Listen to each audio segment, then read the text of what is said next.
Unwrapping the Pharaohs by John Ashton and David Down, Chapter 4. Seneferu, the world's greatest pyramid builder. Seneferu was the first king of Dynasty 4 and was the greatest pyramid builder of all time. He built three huge pyramids, which were the first pyramids with the true pyramid shape. Why he built three pyramids is still a matter of debate. Not even a god king can be buried in three places at once.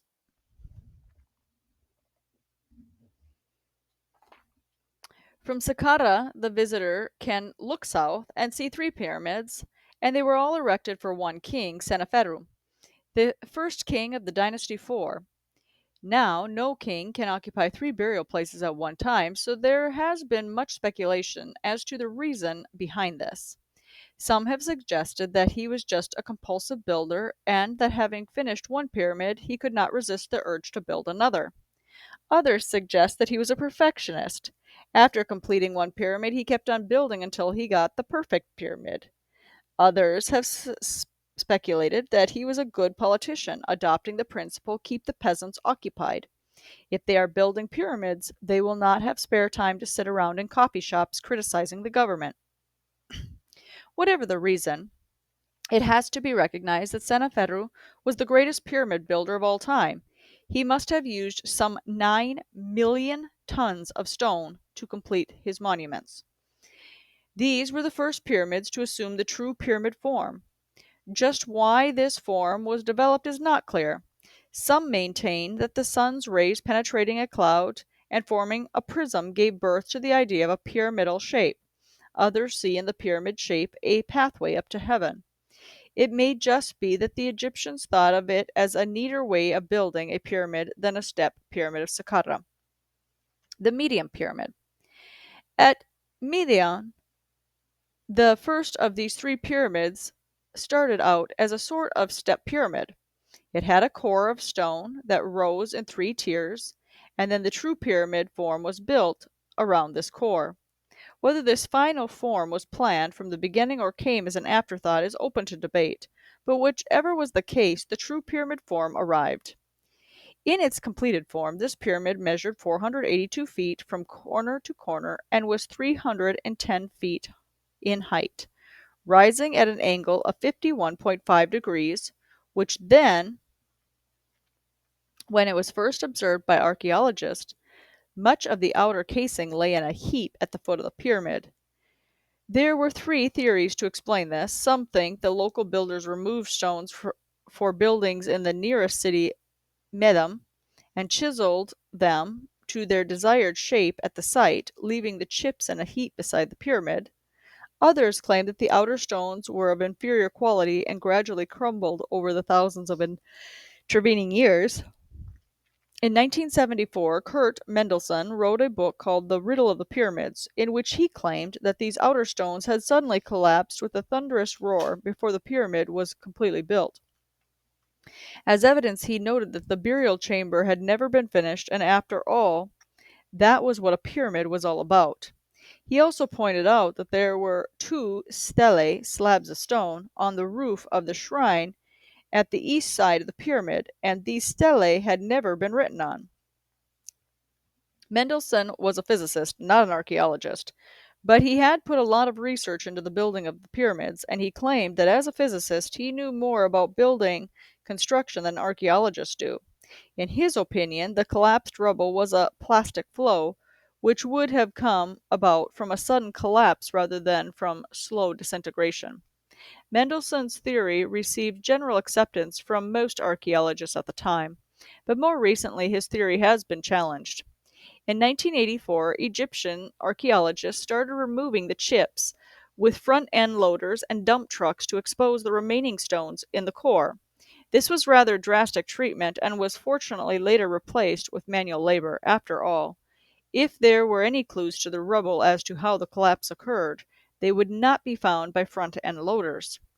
More recently, George Johnson investigated this pyramid and reported his findings in KMT, a modern journal of ancient Egypt.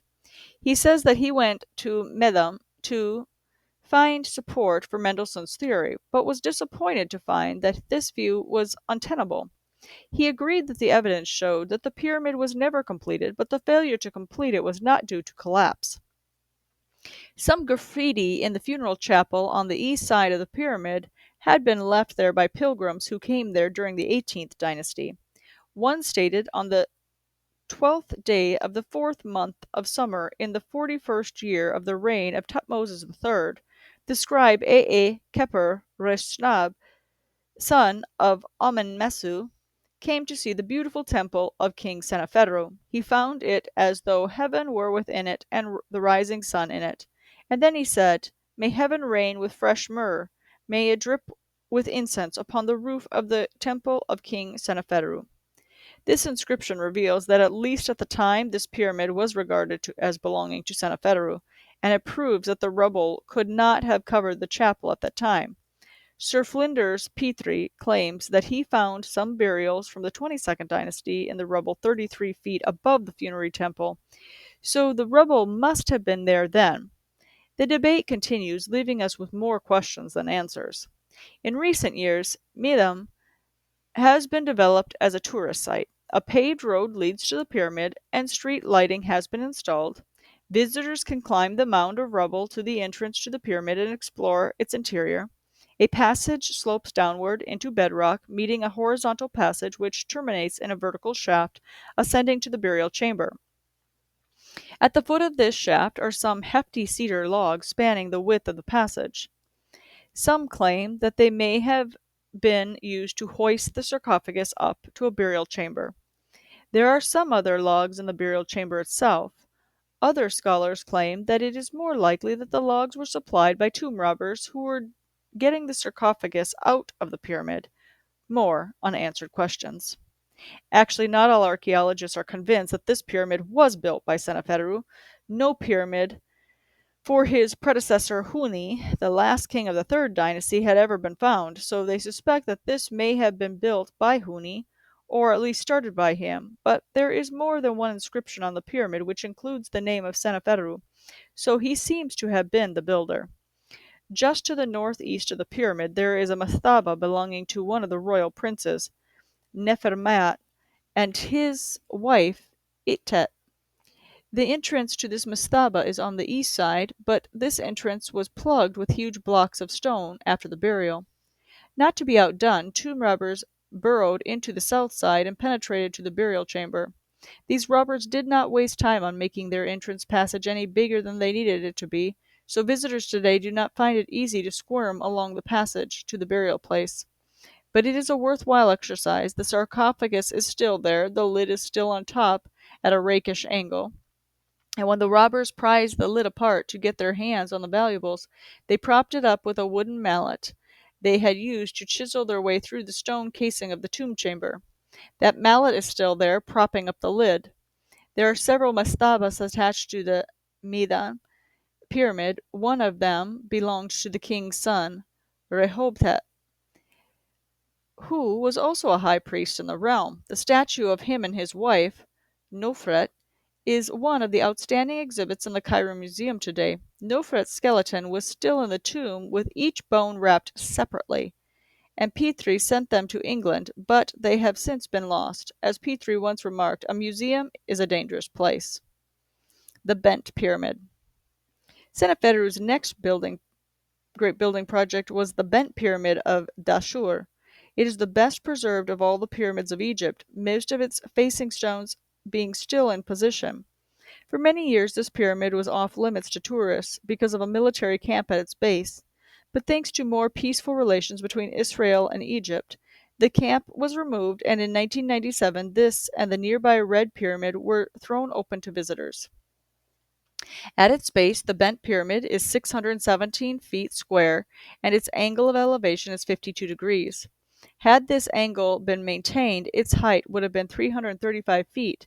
For some unexplained reason, halfway up, the angle was changed to 43 degrees, giving rise to its name, the Bent Pyramid.